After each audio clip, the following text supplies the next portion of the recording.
later. Because I've got to like completely shut down all of my audio settings on my phone. We will one day figure this out and get it going, but right away. Today's not that day, though. Oh, James, get off! I want to look at my James. First of all, congratulations to the brand new father, James Filzane. Can we see Jordan real quick? Is it too? Can we see Jordan? That's a lot to ask.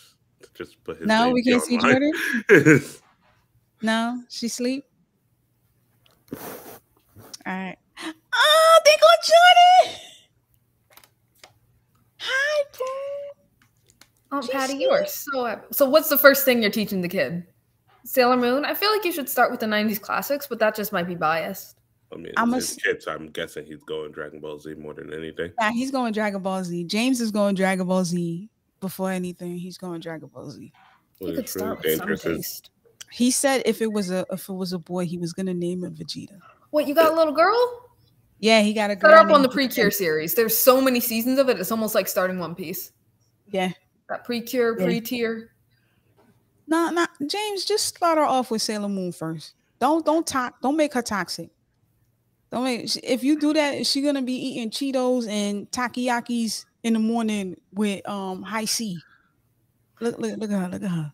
Why her hands up like that? What's happening? Oh, she up. She ready to fight. Oh my God, she ready to fight. Duke's up. Hey, Jordan. Hey. I feel like that does raise a question. What is the anime you have to start your kid on? If you want to have kids, if you choose to have kids, if you just knock someone up by accident, see the brighter side, you can get them into this. You can grow our nerd population. So I honestly think the Creature series is a good way to go for girls. He laughed. He said, first of all, I'm a whole married man over here. You're not going to get me in trouble. He already did the knocking. He already did the knocking. Again, it's a different thing to think of because there's always the question, what anime do you give someone to get them first started in anime? But what anime do you give your kid to properly indoctrinate them? I mean, here's the thing. You don't have to think too hard because if it's my kid, anime is just going to be... right? There's just going to be so many things playing. Yeah, like... They'll sit down and watch at some point. Exactly. When I first was introduced to anime, I never saw movement like it. And I watched a lot of cartoons. There was no movement the way you were seeing movement and attention to detail when you watched anime. So if my kid is an artistic kid and love fashion, which I'm pretty sure they will, they're going to gravitate to that first. Now, the story and character development, that's like, oh, it's like you pay your taxes and you get like an extra, $5,000 check. Like, thank you for paying your taxes, but this is too much for the year. That's when that shit hit,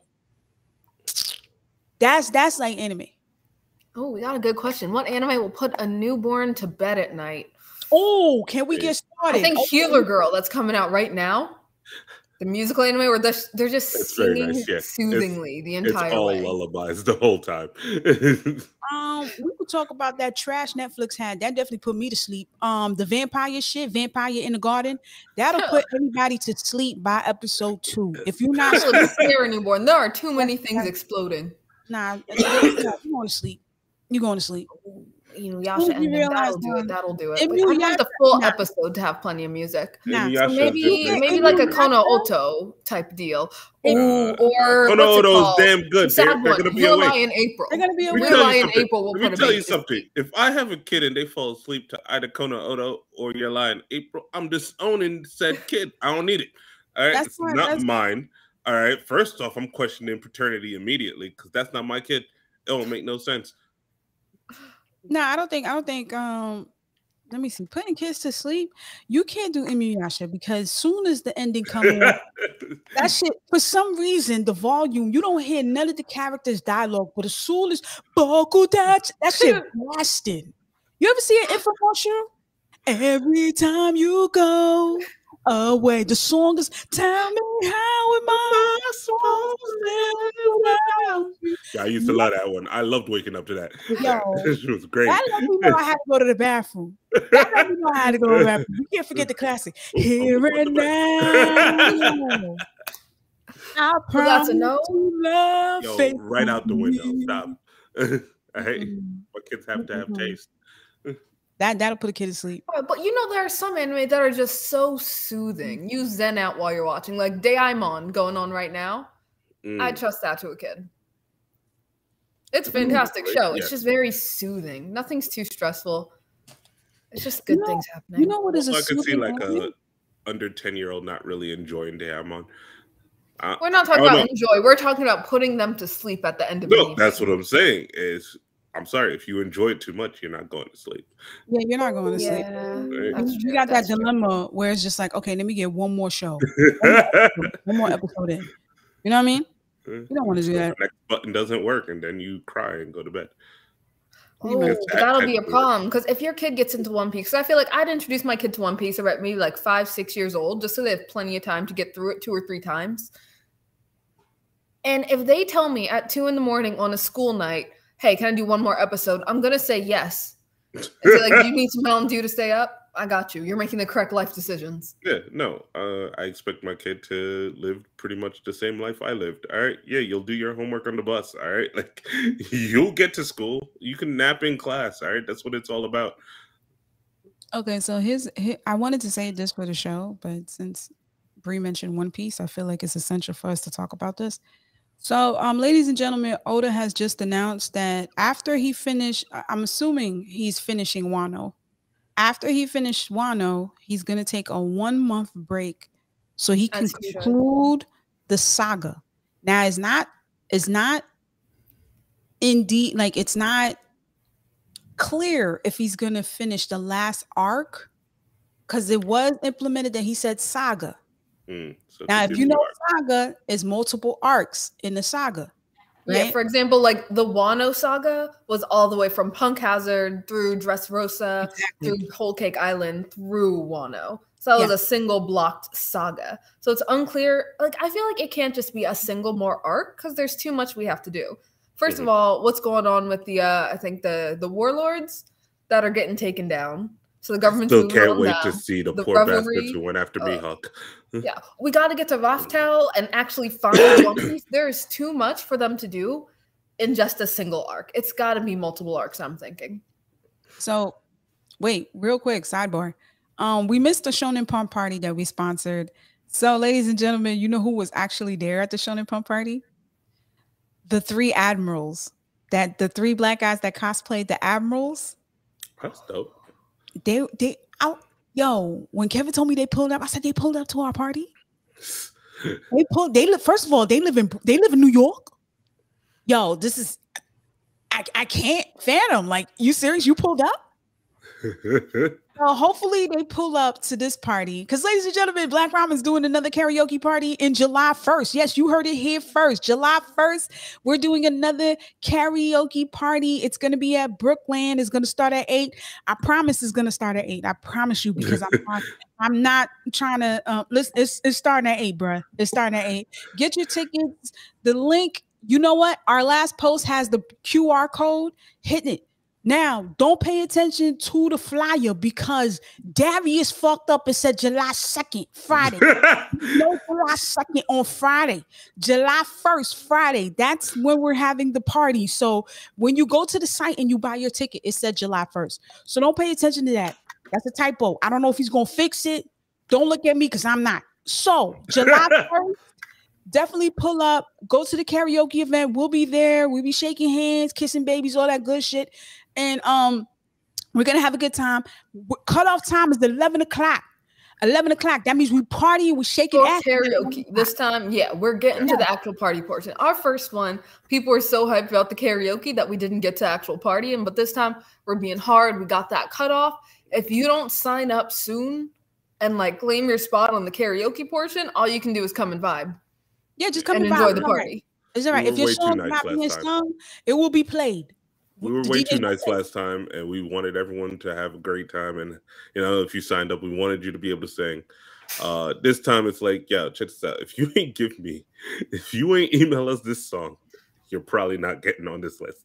And you might get on the list actually, but once we reach that cutoff time, we reach that cutoff time. That's it.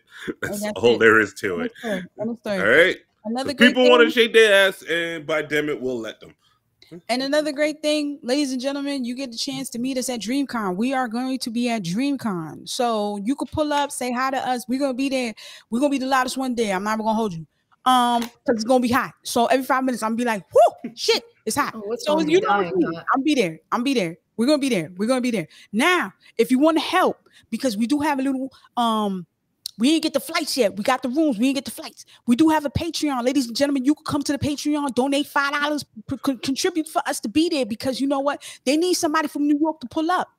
I ain't see nobody from New York to pull up. Matter of fact, I don't care if I see somebody from New York pull up. It's not us. So I'm going to tell you right now, go into our Patreon, donate $5. It's going to be like the ramen thing. Like you donate for the ramen pack. We greatly appreciate it. So we can get these tickets, so we can go out there. Pray for us, because it is Texas. It's Texas. Not gonna lie, I'm a little worried about going that far south. Like I even told my mom I was going. She's like, Texas? Are you sure? Texas. Are you sure? It's Texas. So if you want to help out, we'll shout you out. If you can, go to the Patreon. Greatly appreciate it if you can. Yes. So back to the Otis situation. So here's the thing. It's bittersweet for me. I don't know how Otis is going to end it. At this point, he's done so much. No matter how this ends, it's still going to be the most epic anime series known to man. One Piece. If everybody read One Piece, it would start world peace. I promise. I seen a video where there was a soccer game and two people started singing the One Piece OP. None of them know English. They just sang. It was one dude from Africa, and I think it was another dude from Italy. They both sat there, and they were just singing the song. They were singing One Piece. That was it. And then you could tell they ain't speak any English, because the way the African guy said bye, he said arigato. That was it.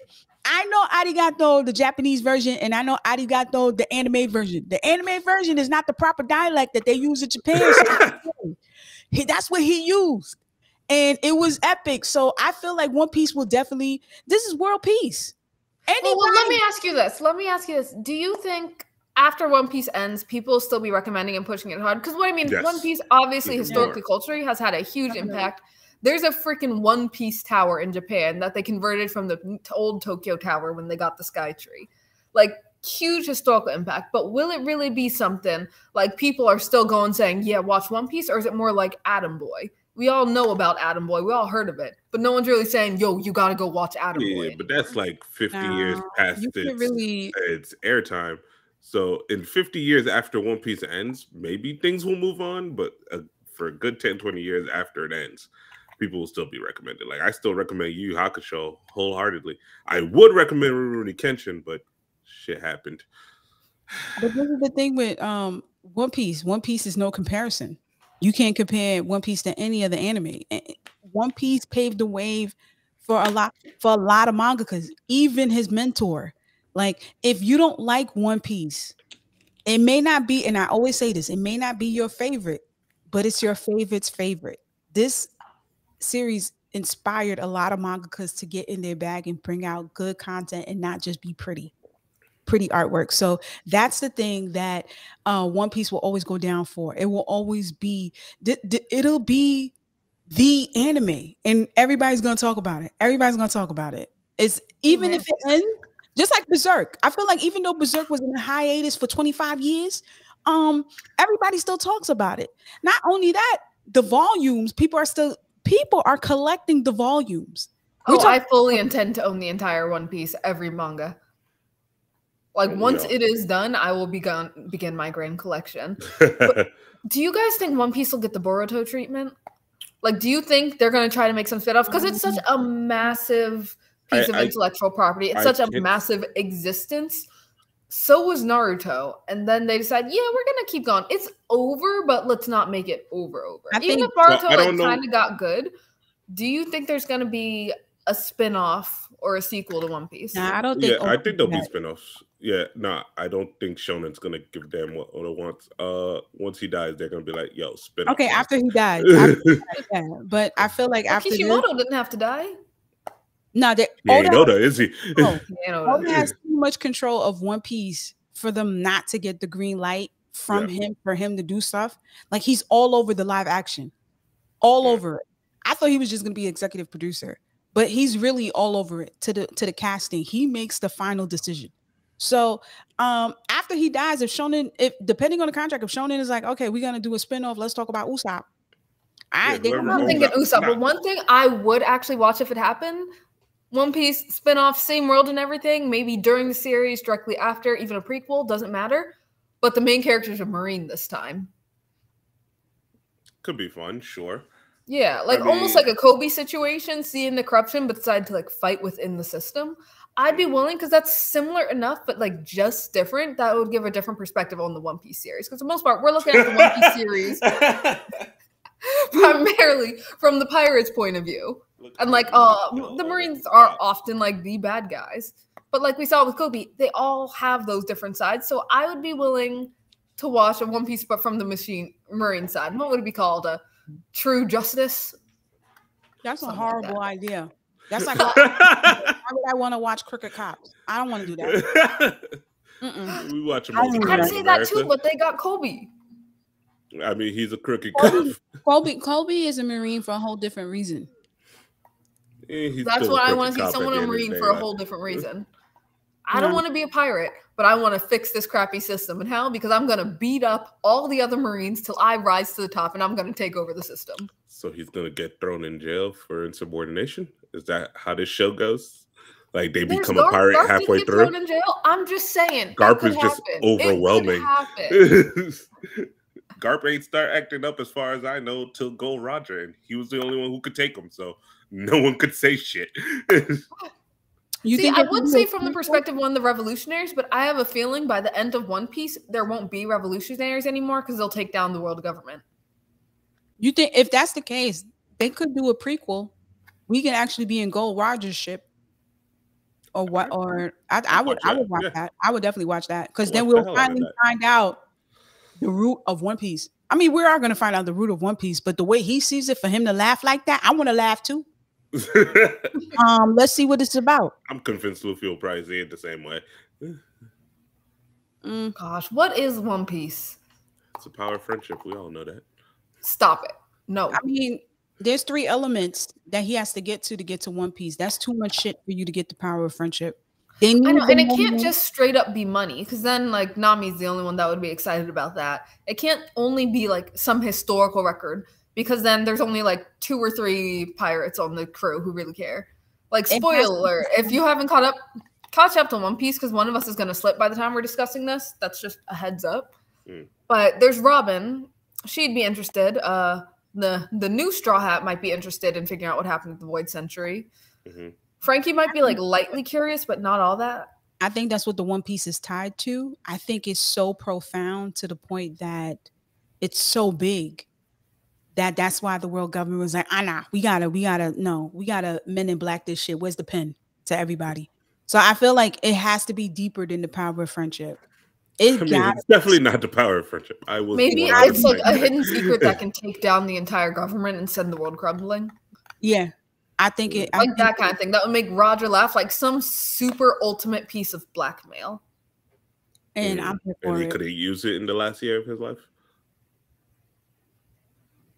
Wait. Didn't have time? I don't know. I'm just guessing. I'm trying to understand what it could be, because apparently it exists. Oda knows what it is. That one kid who had cancer knows what it is. I'm this close to finding out who his mom was and send flowers, and just so she could buy me a ticket, so I could be like, "Hey, did your son mention anything before he passed?" I mean, God bless down him, somewhere. No, that was a true fan. He took it to his grave. Not one of those new age kids who spread everything on social media as soon as the chapter comes out. The way I would have sang, true fan. That's why your ass ain't get told nothing. Nah, the reason I ain't get told nothing, first of all, I'm not Japanese, and second, I don't have cancer. Not gonna wood. I think if I was, and I said, "Hey, listen, the biggest thing I want is for Oda to whisper in my ears, What's the One Piece? How is it? And I don't want to be a devil fruit. I don't even need him to draw. No, I want him to draw. You know what I want? I want to give him a chalkboard with some chalk while I'm laying in bed, and I want him to plan out everything. I feel like, me personally, I say this all the time, Oda has a wall with all the One Piece characters, and they all connected with strings in the globe. Serial killer right? wall. Yes, that's what Oda has. Oda has a serial killer wall with all the One Piece characters, and right in the middle is Kaido and Big Mom. So I wanna, man, I wanna see that. But the day that One Piece is officially over, it's gonna be. I'll probably cry. I'm gonna cry, and I'm gonna spit on the live action. I really am, because I feel like, you know what? I don't know what made I know what made Oda say yes. That check was probably pretty big. It's a nice check, yeah. Mm-hmm. That check, and that's why I say spinoffs are gonna happen, because it's gonna be a nice check. Maybe there was an ultimatum. We'll either make a spinoff or we'll make a live action. Oda, choose. I can't see he would make that silly decision to not choose spinoff. You could have a whole thing on Shanks. Watch I don't think every second of that. Because here's the thing. Oda is so in charge of all story, especially the spin-off movies. I feel like he's like, okay, let's do live action. Let's finish this. And if he decides to do a spin-off, that'll be way, way, way, if he's still alive. I don't know. Because I feel like the moment Oda finishes One Piece, he's just going to look like this. You know how L sits with his feet?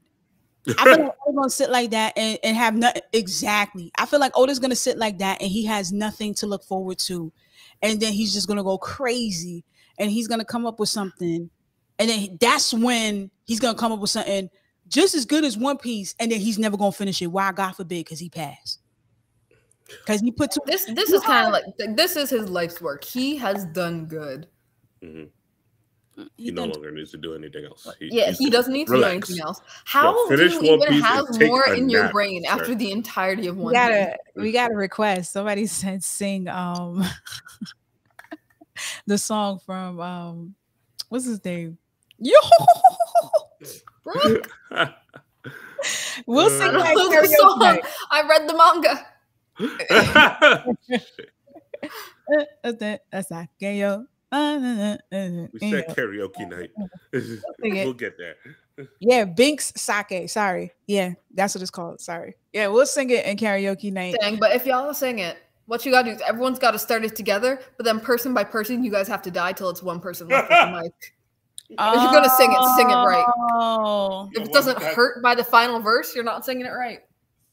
Yeah, that'd be nice. That would be nice. It would be. Everybody just lay out. No need for me in tears at karaoke. Put their arms together, put their arms. Just be like, just start singing, and then all of a sudden we just fall out. And then people just start right after the song's over, I want somebody dressed as Zoro with his arms like this, and I want a Sanji asking, hey, what's the matter? And then Zoro's gonna say, nothing. Nothing happened. I want that whole scene. Yo. Oh my God. I got a bittersweet relationship with Thriller Bark. Because that scene exists.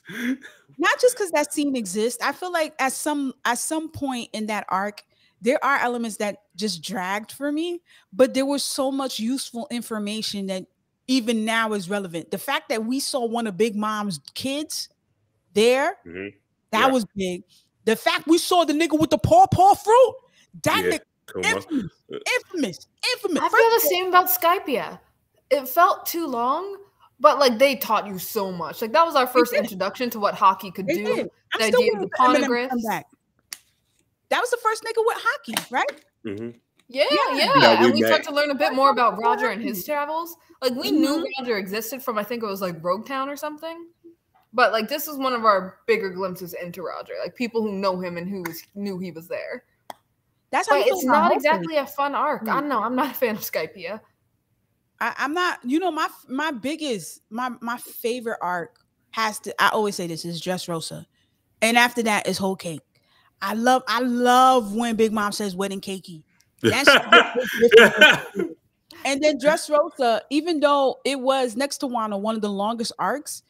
it was just every episode had some shit, and you're like, oh my God. It didn't feel like it was dragging, even though that whole event took place in one day. Sabo,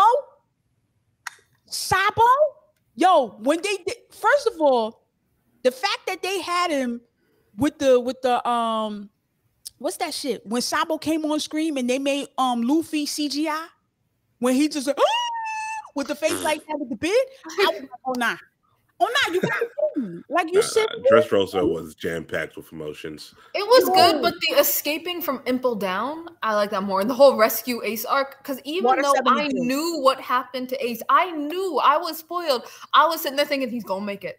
He can do it. He can do it. I know. But it had me hoping. It had me broken. Shame on Oda for making the role. Shame on Oda for making that run that Luffy was doing 2 fucking Ace mad long. He ran for 3 fucking episodes. I'm still pissed at that because I'm like, there's no way he's that far. Y'all in the same place. He was mad far. It was longer than Brooklyn Canarsie blocks. I was like, what are you running for? How the fuck you still running and fucking Whitebeard already here fighting niggas and you was here before Whitebeard? I don't understand that. Like, Oda, you know what the fuck you did. Fuck, it's not even Oda. What's the name? What's that studio? Toei? Yeah.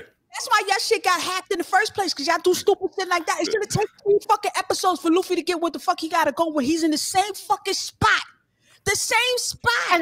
And then once he got there, they were good. They were heading to the boat. They were about to get out. They were done. Then Ace and his goddamn daddy issues. Yeah. We all thought he would make it. And yo, just like even somebody those in the chat who knew he didn't make it, thought he was gonna make it. Just like I got spoiled before I saw it, just like Homeboy. And yeah, I really thought, oh, so he must die like in the next arc. Okay. Yeah. Then arm through chest, and I'm like, oh fuck. I don't think. Did you see the donut shop? The Ace Donut Shop? No. Who did that? Somebody who's going to hell. They did an Ace Donut Shop. I was just like, are you serious? At Ace Donut Shop? Like, is it just one Ace donut at the donut shop, or is it like a whole donut shop with just different variations of Ace? Different variations with the whole. I need one from every anime where someone got stabbed through. So there's a Goku donut, there's an Ace donut. Who's that chick in Naruto that Kakashi didn't like? A Rin donut. Jesus. That'd be nice. I would cry, but I would eat it. But I would cry. At the same time. It would be delicious. Delicious. Kind of salty with all the tears, but all right. Let me also ask you guys. You both know that in One Piece, Nami and her sister are adopted, right? Because I've certain people get annoyed at some of the casting from the new live action One Piece, and Nami's sister, I can't remember what her name, is a black woman. So like she looks gorgeous. She is absolutely gorgeous. People are saying like, what? Why is she? You know, they're saying what they say when these things happen. And on the other hand, all of us who actually watch or read One Piece know, like, yeah, they're both adopted. Yeah, they could. Here's the thing: Mary's definitely not their mom. In fact, they look like an entire family of lesbians. None of them have ever touched dick happily. So no, they're not biologically related. Oh no, I could see Nami having touched it. Stop. No, only for money. Only to kick it. Only for money. Only for money. Only for money. That's what I'm saying. For money. And she's not fucking it. She's not fucking it. Yeah. She's gonna be like, said she fucked it. I said she touched it. Nah, she wouldn't touch it. She lets you think she's touching it. Put you to sleep with those clouds. Take all your money and run. Nami's not about that life. She just wake up thought you drank too much. Yeah. But I'm just annoyed because once again, a black person get cast at something and people are having a fit. I don't understand. Come on, guys. It just happened like a month or so ago with the Percy Jackson series. I don't know if either of you watched the Percy Jackson series, but that's the one where like all the gods, the Greek gods, have their kids who are half human, and the half human kids go on trials and missions for the gods. So one chick who's blonde in the book series is cast as like a black girl right now, and people are not happy. It got to the point where the author of the book series, Rick Riordan, wrote a great message saying, "Shut the fuck up. I'm the author. I was involved in casting, and I can choose who I want for my characters. Don't go attacking this 14-year-old girl just because y'all are racist." Nah, it doesn't make sense because we could have half horses and half donkeys, right? We could have demi-humans, but God forbid, I can't see a black person in this fucking fairy tale. I can't see a black person in this and then you always get the other thing. Well, if we turned a black character with a white actor, you'd be mad. Yes, we would. That doesn't see that reverse racism doesn't work. White folks has always had the privilege of being seen and have their stories told properly. So it doesn't have the same effect to you white folks that it does for us. So you can't do that comparison. Number two, if you are watching anime, if you are reading a manga and you're still a racist, put the manga down, turn in your Crunchyroll subscription because you have failed the fucking assignment. You are in the wrong classroom. That is not possible. There is no way, shape, and form to sit there and watch One Piece, read One Piece, and not see the mistreatment of government, sexism, all the shit that's going on in the world today. The entire Fishman arc. All that. Starting from Arlong. We didn't even know 10 arcs before. No idea. Then seeing how it unfolds later. No idea. We got motherfuckers that were branded as slaves. Look at Boa. They her and her sisters were branded as slaves. And for fun, the celestial dragons made her eat a fucking devil fruit just to see what the fuck will happen. And guess what, bitches? Gotcha. Damn, I love Boa. Oh, another thing I wanted to talk about. I know we're not big on Fruits Basket, right? So, but you know the movie's coming out immediately. I mean, I'm not a big Fruits Basket fan because I feel like the main protagonist in the story, she's flat as hell. I just don't understand how she has no substance. I don't root for her. I've never met anybody that's such a people pleaser. A person like her doesn't really fucking exist, and if they do, I don't want to sit there and watch them.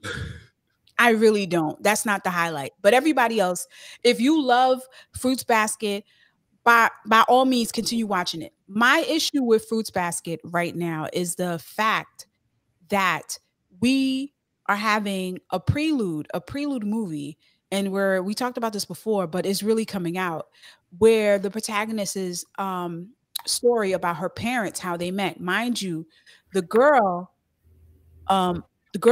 mother is 14 or 15 years old, and the guy that she is with is 23. So I have an issue with that. I don't know why Crunchyroll is supporting this, because my thing is, if you're going to support that, you might as well just put us on your fucking catalog, bitch. Because if you could tolerate that, you should tolerate black niggas fucking cursing and shit and telling you you are. Because I don't understand how we can have grooming in a fucking movie and y'all promote this shit like hard body, and we got to watch what the fuck we say just for y'all to notice us and pick us up. That don't make sense. It really don't. I agree, and to an extent, because I always say when it's fiction, especially anime, it's not even like real actors acting like a live action. Do whatever the hell you want. You got like Goblin Slayer having rape immediately from the first episode. You got your Boku no Picos. You got your like domestic girlfriends, all kind of incesty, this, that, and the other situations. There's a lot of creepy stuff, and I will always be on the side of make what you want to make. But there's some things that it still feels a little weird, like those big age gaps to just push it and promote it. Having things too close to mainstream is what worries me. Like, the more niche you are, if you're like reading on an in private browser from H-Anime, like that kind of stuff, anything goes. But if it's something that like you're really pushing, you're broadcasting, you're saying this is it, when you want to push it as close to mainstream and have everyone watch it, like you're promoting it that heavy, that's when I feel like you want to start morality policing a little, just say like, is this something we really want to put out? Like, people weren't broadcasting redo of a healer like that. And yet this is some kind of okay. I don't think they could. Nah, people were blasting it, but it wasn't. But like Crunchyroll wasn't promoting it on their main homepage saying go watch this. That's what I mean. Well, Crunchyroll just didn't have it. They didn't have it. Well, whoever did have it, not literally but there's a reason they didn't choose, because that's like redo over here is a little sketchy. Mm-hmm. So like there's some things we all know are sketchy and everyone has a right to enjoy them, and I frequently enjoy them. I like toxic as hell stuff. It's like, well, chef's kiss. But there are some things that you just want to be careful how much you're standing behind it. Like, I feel like if Crunchyroll is pushing it, they're standing like, yeah, this is okay. Not fully. It's hard to draw that line. I don't think they're pushing it anywhere near that hard. Because it's not like a Dr. Stone when they were pushing that, or a Black Clover. They're pushing it just about as much as Goblin Slayer. Like, I've seen just about as much advertisement for either or. Well, I feel like, so it's just like kind of like a mid. Compare the two, because I feel like if you're pushing, because remember, that's a series, this is a movie, right? So my thing is, I think maybe they're going to push more for the series than the movie. I mean, they want you to come back. The series is their bread and butter, yeah. Right. But for this movie, I do see them on my feed announcing, hey, it's going to be here at this time, at this time. Your feed is a dangerous place to, because that's just you like it. No, I mean, feed thinks you're about it. But that's the thing, though. It's not people posting it. It's Crunchyroll posting it. That's what I'm worried about. Like, I don't want to see. Like, here's the thing. Like, it's just like there's certain things that I'm like, really? This is what y'all pushing?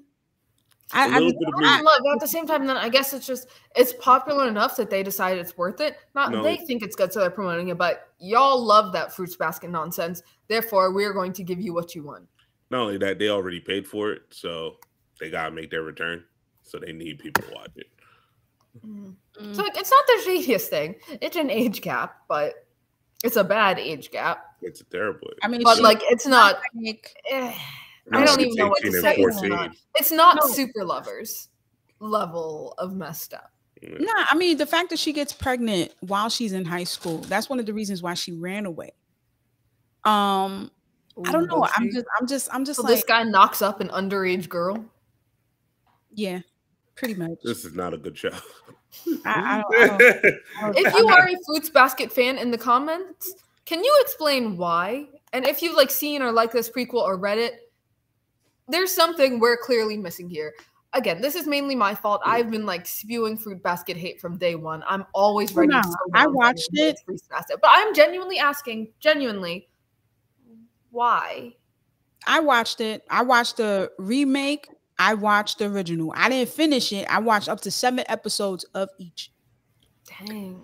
And yeah, that's what my brain said. Bitch, damn. Like you're not getting that time back. It didn't hit for me, but I don't understand why people like it. I don't. Because I just feel like this girl is such a pushover. This girl is just so gullible.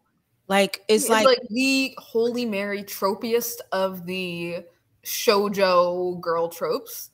Because like I feel like a lot of times in shoujo you have this like pure friendship, I believe in you, oh I'm always here type characters. I don't know why they're very like it might be almost the equivalent of like bland isekai Kiritos, someone that you as the reader can project yourself onto rather than a character in and of herself. Especially because this is a harem. So I think just like those isekai power fantasy with bland like Kirito type main guys, this is the romance shoujo equivalent where she is a flat, generic, blank slate. She has no character because you're supposed to put your character onto her, and that's the only thing I can think of that would explain it. My character would not go with mesh well. No, it wouldn't mesh well. You're not gonna smack me in and say thank you. May I have another? I'm not doing that. I'm not. That's the vibe that she gave me, and I just feel like here's the thing: the era of the cutesy girl for me has definitely been over. I no, it never started. I never like if you gave me an anime where the girl is like, oh my god, the only way I'm watching it is if the girl is a murderer that we don't know about till episode 8. I do not trust it. I was never into that cute, over cute. Like, perfect example. Dress Up Darling. The female cosplayer, she's cute, but she's not overly cute. She does cute things. She gets her hairs and nails done. But I'm talking about like Pikachu, all type kawaii type cute. Like everything pink. Yes. Nothing else but pink. in her. That's what I'm work. And the ones that talk with the little soft voice that can't raise their voice. That can't. The ones I really hate are the ones where the entire time some other girl is doing her wrong, because they're always catty in these shows. So the entire time they're doing her wrong until like they finally stop her and suddenly like, nope, we're cool, we're besties now. Because like, oh, I'm just gonna forgive her. No consequences. It's okay. I forgive everything you did. Like, yeah, back in the day, I read and loved that like heck. Like Kitchen Princess did that to a T. Treat her wrong, but it's okay. She'll like sparkle at you and smile, and like you're good friends now. But with that, no, I don't want to see that anymore. I don't want to see people getting screwed over, then they just turn back and say, yeah, it's fine now. I guess Naruto kind of does that a little with his like talk jutsu. Yeah, I mean, but you know. But somehow it's not as bad if you already like punch the crap out of them until they're nearly unconscious. There's that. You beat their ass first. The consequences happened. Then they first the ass whooping, then we can forgive, you know? Right? But otherwise, in shoujo, it's like the girl will push you down the stairs, break your leg, break your arm. Then like one guy says, oh, that's not cute. So she cries and apologizes and you're best friend. No. Try Jesus. He'll forgive you, but I won't. I hold hands. Good at it too. That's another thing too. I'm tired of animes are teaching lessons that you can forgive. No. I mean, you can, but not the way they do it. No. Yeah, they don't have good lessons because there's very rarely apologies in anime, and people like really come to terms with what they did. Like, great example, Hero Academy, Bakugo. I love Bakugo. I'm a hoe for that nonsense. But at the same time, it pissed me off that we know in the entire series we'll never get like a proper, hey, yo, like direct conversation, me and you. I told you to kill yourself by jumping off a roof. That was my bad. It was a dick move. Yo, instead they just like have an unspoken understanding and become their whole relationship. There was a whole he took kind of like like the equivalent of a bullet for him, so that kind of squashed things. No, and definitely no like redemption arc just by dying. It's like someone who's a dick the entire time realizes they're wrong, so they jump in front of like a bullet once. And suddenly, oh, they're a good guy. No, they're still a douchebag. They just did one good thing. No, if I'm in the anime and you do me like Rachel and you do me like Mai, do not expect me. Oh, you know that at all. In the same fucking season. I need at least fucking 12 arcs before I let you even come near my fucking face. There's no way you do all this. You're the reason. You're the climax. You're the whole conflict that this anime is going down, and you choose to pick me as a rival to fuck my shit over for no. I'm gonna tell you right now. Not only will I not forgive you, I will change your name. Let everybody call you bitch, right? Bend over so you can kiss the blackest part of my ass. I will never forgive somebody for doing that. And we all know what Rachel did. Rachel did one of those exercises and just pushed this nigga off. Oh, man. And then top it off, we had betrayal. Sat there and accused this nigga of the most craziest shit. No, you want me to forget? First of all, this is not Sesame Street. Let me tell you something, anime watchers. Anime is not for the faint of heart. We sit here to watch Mr. Rogers put his feet in the pool and talk about his toes and shit like that. We ain't do that. We ain't come here for that. We came here for the hard lessons. You get smacked, I smack you back twice. That's how it goes down in the We need more petty main characters. That's what we need. No more forgiveness ones. We need them petty. We need them. Oh, you thought I was going to forget that? Nah. The protagonists to be petty. I don't want no side characters being petty. This episode 60, I remember what you did in episode 3.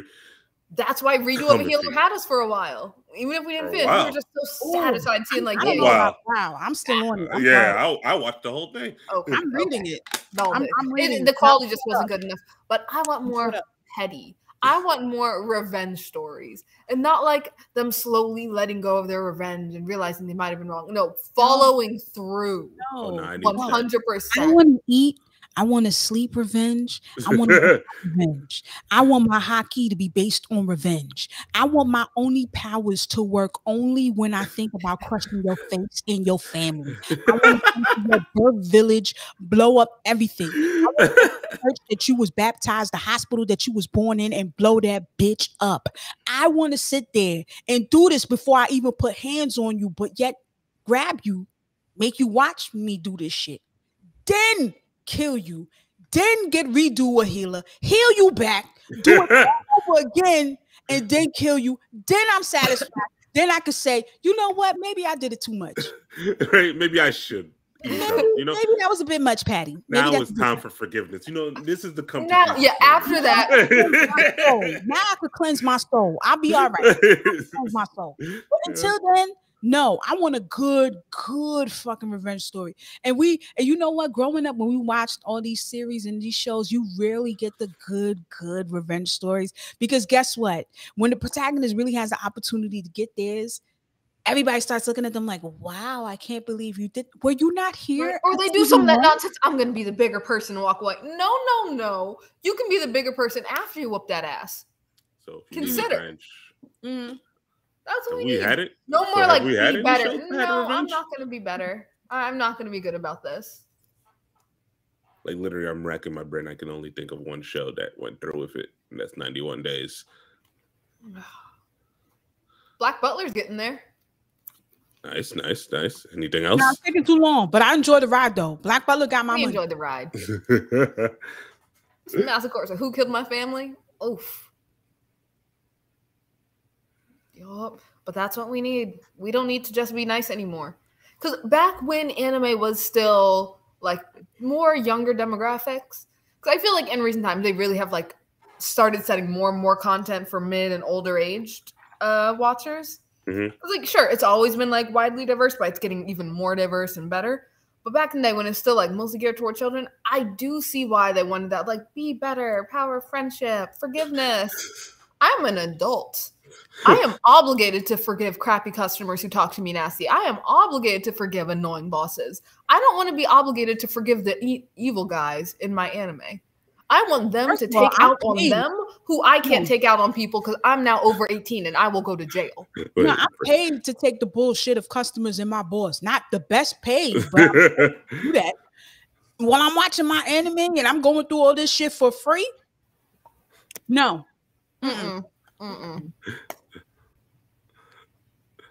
So, Brie, you do understand why we don't forgive Gabby then?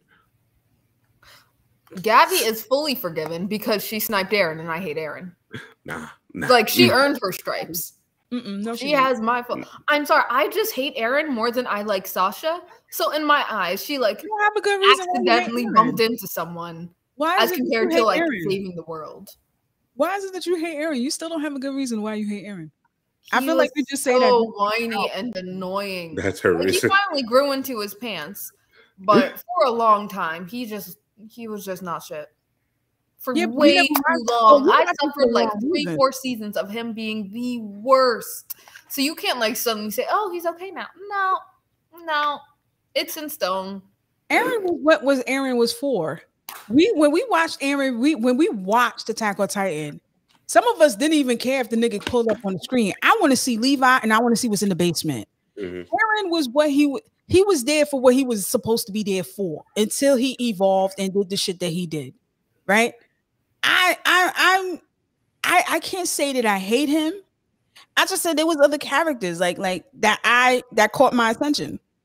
There was a lot of other characters that caught my attention. That's another good story too. That's another good man, we're not gonna get. I mean, he is getting some revenge, you know. He is murdering everyone.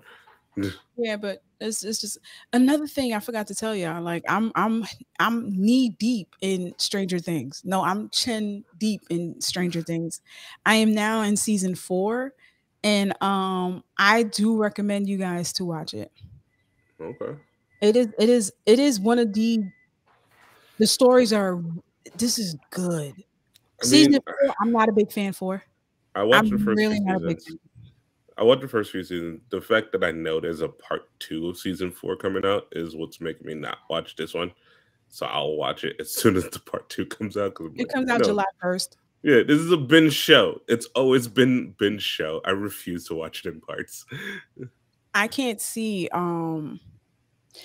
This is one of the things that I'm afraid of when there's a good show involved. I'm afraid, like when a show is so good, I feel like studios and networks fuck it up because when it ends, just let it end. Oh yeah, you gotta let it die. When you come in and you try to beat it with like a dead horse, don't do that. Don't ever do that because you gotta let it rest because they will always remember the show for its last big woo-ha. They will never remember how Game of Thrones should have just gotten canceled. And we would have still remembered Game of Thrones as one of the greatest shows that has ever graced television. Right. It's better to stop at like a high or even media point, take a few years off, come back later, than to drive it into the ground. It is because we have proved right here, we will happily come and run back 10 years later if you say, here's the season 2. Joyfully, we will get on our knees and thank you. I mean, but if you used all your, how can I put this? If you use all your Uno cards, all your decks, right?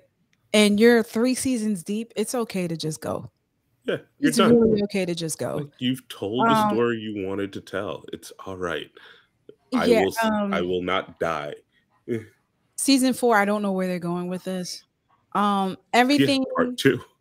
Everything it's not worth it. It's not 1, 2, and 3. All of it came together so beautifully. Like I was able to finish the season within a couple of days because it was just so good. And this is when I know, like, yo, you know, the funny thing is that I decided to watch Stranger Things after reading Archie Afterlife. Right? Okay. Archie and Betty and Veronica, those comics, they have a dark comic, which is very good, right? So I read all 10 issues to find out at the last issue that it never was finished. Which was completely fucking trash. They left me at a cliffhanger. This issue was supposed to be released since 2015. They came up with 2 cover arts, no story. So I was getting ready just.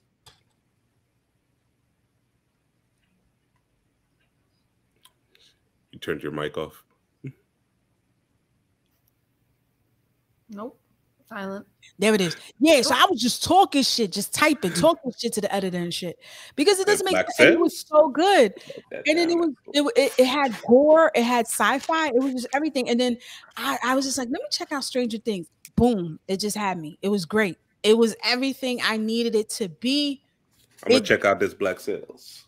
Sorry, in the chat. So it was just perfect. I just thought it was great.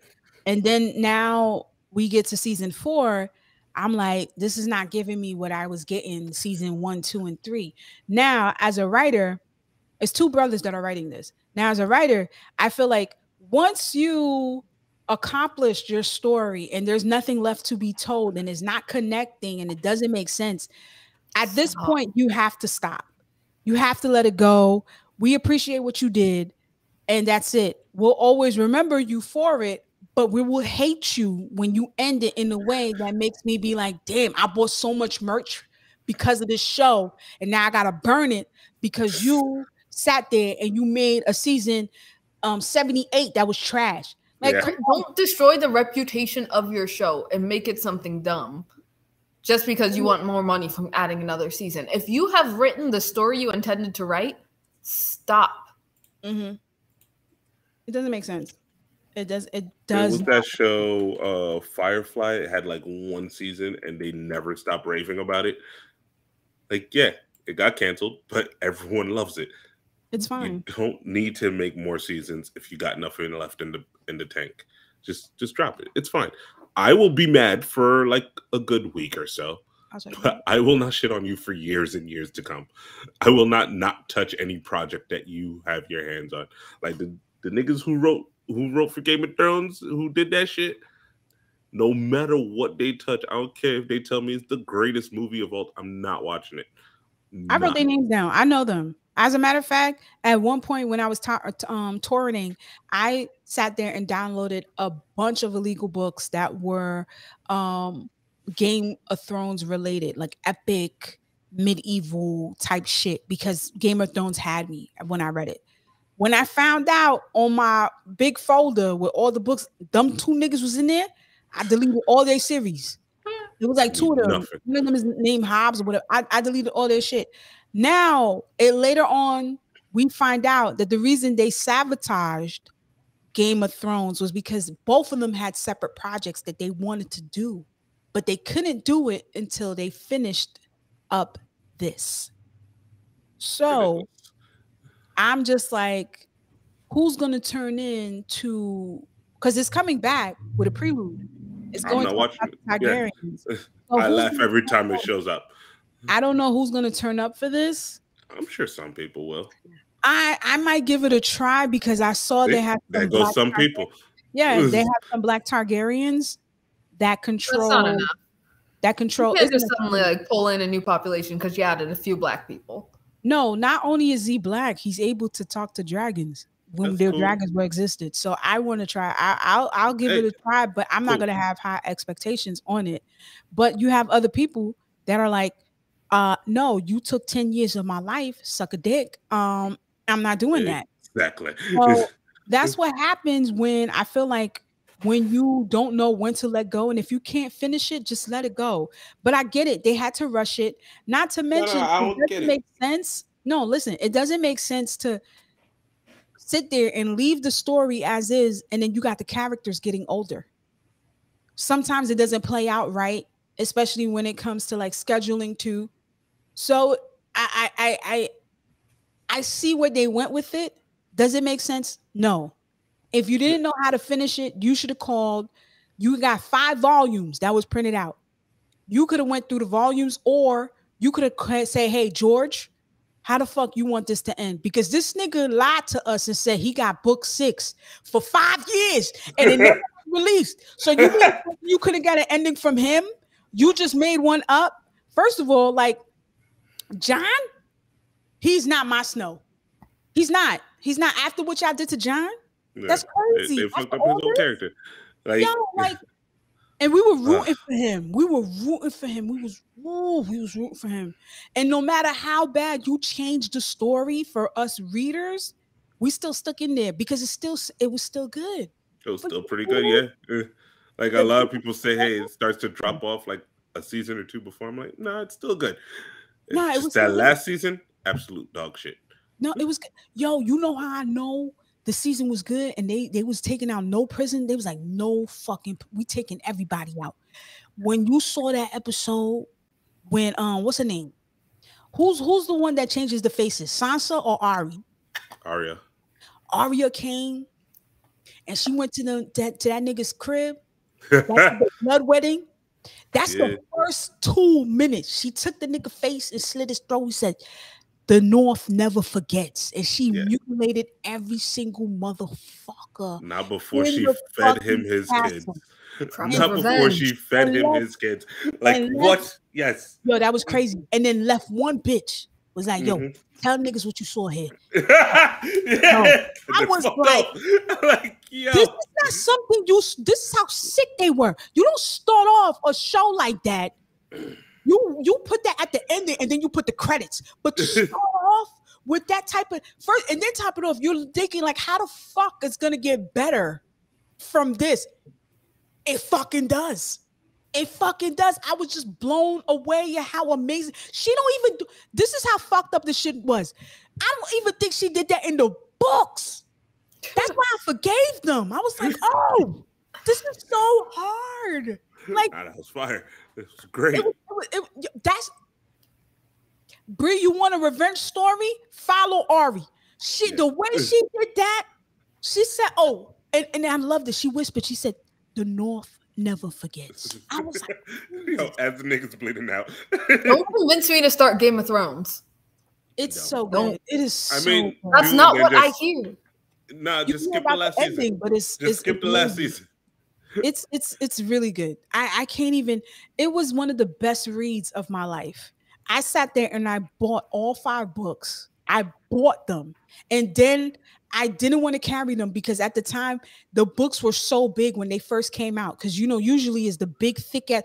Each book is like over 1,000 pages. 5 books over 1,000 pages. I bought them all. Then finally I said, oh nah, I can't do it. So I went online and downloaded the illegal shit and put it on my iPad. Which is when I tell you, Bree, it was one of the best reads in my life, to the point that I had to put a timer on my phone so I would not miss my stop, because I was missing stops to go to work because it was so fucking good. You know how this is how good it was. I'm reading standing up, holding the train pole. This is before COVID. I was holding the train pole and I was comfortable just reading. I didn't even know I was standing, to the point that somebody tapped me, said, hey, bitch, there's a seat. You want to sit down? Like, oh, let me sit down. Thank you. I didn't even acknowledge the fact that there was an empty seat because the books were so good. It's a great fucking read, Bree. This is why I was able to read. This is the shit. I passed classes in elementary school so I could read nasty, gory, fucking amazing story like this. This is what good books are fucking made of. This shit was great. Praise. But Sour Love, what's Black Sails on? He said it was on Stars. Yeah, I might have Stars. I gotta check that. I mean, I got a guy to get me the stuff. Okay. Oh, and the boys. I don't know how stuff is dying.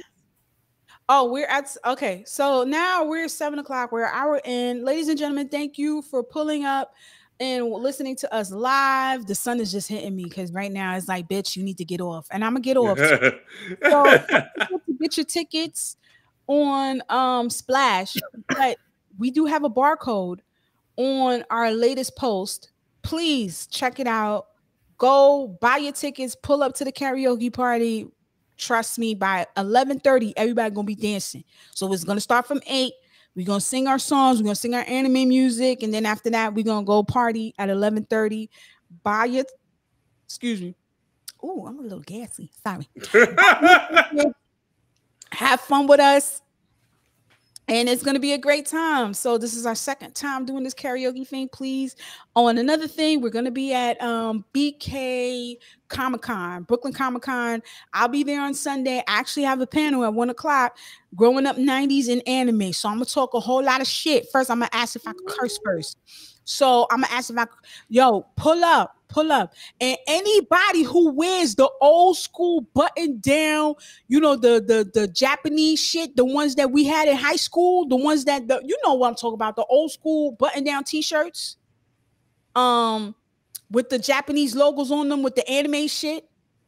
Listen, the guys that play D&D had those shirts. If you pull up with that shirt, I give you $20. I give you $20. I promise you, I give you $20. Patty, do not make these promises. No, I got it. I'll give you $20. The first person that comes to her, not every person. Nah, just the one person. Yeah, thank you. That's all I need. Don't forget to get your tickets, and don't forget we're gonna be at DreamCon. And if you want to help us get a flight out there, the Patreon is still up, ladies and gentlemen. You can go to the Patreon. You give us $5. You give us $20. You give us a fucking $1. We fine with whatever you give us as long as we get a ticket. Damn, I'm dark right here. Look at this. This is like, there's nothing wrong with being dark, ladies and gentlemen. This is just another shade. Anyway, thank you guys. Don't forget to tune into Black Ramen Podcast. Any final notes? Any final say-sos or sayings, guys? Anything you want to say? Apparently, we gotta watch Black Sails, so I'm gonna go do that at some point tonight. Yeah. Black Sails, and enjoy the final saga of One Piece. Oh God, I'm not ready, but I'm ready. Bye. Bye.